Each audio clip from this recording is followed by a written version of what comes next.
The time has come once again. Long does this battle rage. Furious does the opposition fight. Deep do these secrets run. And more dire does the situation become. The prince, the queen, and the prodigal son charge into the dungeons of the Devamas family manor. I hope you enjoyed the choir singing an encore of the holy song, because the main performance has been occurring for several months now. You know, giving active faith towards a deity really does wonders to their abilities. It's a shame I had to be the one to give this god the fuel it needed. I'm sure he would have rather it been given not in the throat of the Samaved beast, but rather at an altar of magic. But of course, Samaved is more than just a hellspawn. Why, it's the physical manifestation of the Devamas family's sins and their contract binding them to me. Mortal kind was not turned to sin by me, and I will not take credit for introducing evil into the hearts of the weak and cowardly. But I most certainly reward those who serve under me, who can prove themselves worthy of my kingdom. The first wave of demons may not look familiar to any of you, but I hate to be the one to inform you that these weak and fragile 1st Battalion happen to be, well, the results of the Devamas contracts. We will get back to that in just a second.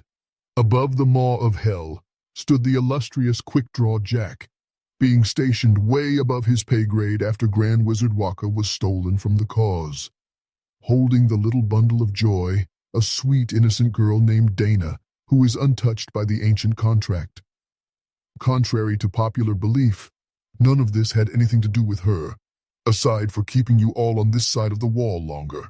Delilah and Damien Devamas need to be killed before your time runs out, because I assure you it'll be a lot worse if they survive before you evacuate.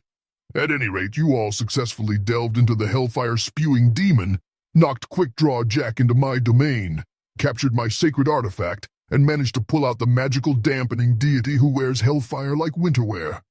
His strange magics somehow fueled the possessor of Edwin and escorted the Devamas parents into the hands of 2 army captains. Mortimer seems to be trying my patience by entrapping the tieflings and disappearing, no doubt to be on call if you all need a wish to be granted. I'd take that deal too if I were you. Oh, the look on the parents' faces when Edwin was decapitated must have been priceless. And our dear paladin, you bravely yet recklessly charge forth and assault ruin. But you certainly have a point. Its holy essence seems to be reaching Alizar in a deep place.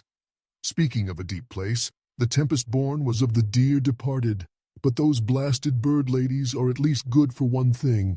Reformed, he journeyed to the central hub of the Leviathans, where the Council of Ruin gathered to pull on Alizar's mind and patience, not to mention his body. Bahamut, Leviathan, Tiamat, Nu, Jormungandr, and Tempest have been bickering for so long and forcing their demands on Alizar.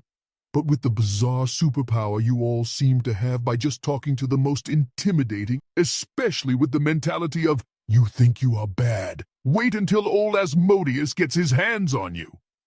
You've swayed most things to your side. It's been a simple solution, I suppose, without changing hearts and minds, well. Your allies would just go back to their old ways once I supposedly will be defeated. So for now, Ruin shall fight back and perhaps he won't cause catastrophic damage. One less thing I have to clean up in hell. Your final minutes are at hand, Crusaders. Make use of the time you have, say your prayers, and remind your loved ones what they mean to you. For in the final moments, all will be destroyed. Then serve the one true God.